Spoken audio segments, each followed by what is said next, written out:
kale munnaffe atambula naffe ku Bukedde TV1 nkwaniriza mu gataliiko nfuufu mu bujjuvu.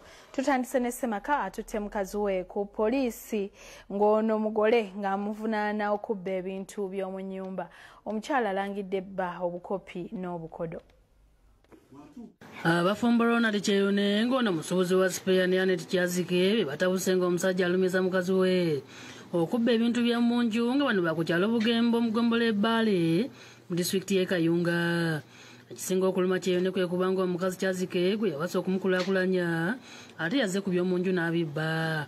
Ebimu ku bintu Kyeyune byalumiriza Kyazike okubba kuliko peya y'essuuka, fulasika ssaako ne baketi ne ssente $200 ezabula mu ngeri etategerekeka. Bintu bya mu nnyumba amasuuka, piro, baketi enene ejjamu ekidomola ky'amazzi ne fulasika ey'erikennya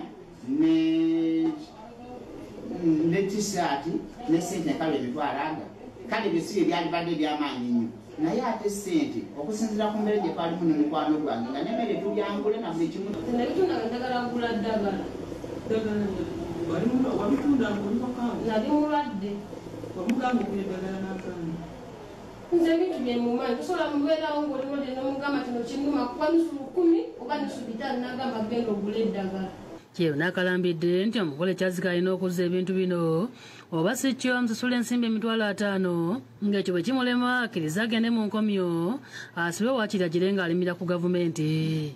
Alina okunsasula ebintu byange oba si ekyo okukolera gavumenti tutegere naye yakoledde ku gavumenti.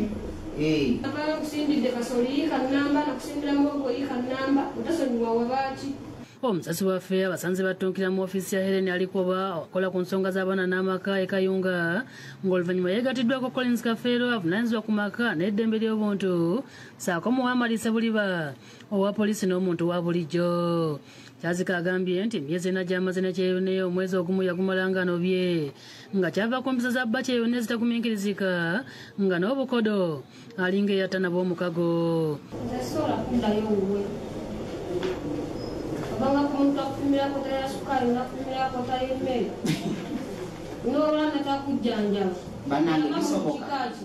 Ab'amateeka basibiridde ababiri bano entanda basonyiwagane era gye biggweredde nga Kyazike afukamidde okwetondera Kyeyune. Ensobi gye nakola wakola nsobi ki?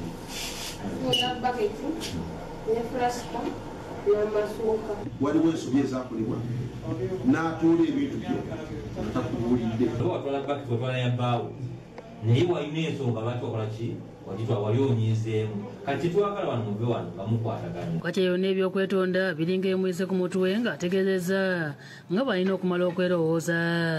Sawulo w'okulira yakusakidde eggulu eno ku lwa Bukedde TV.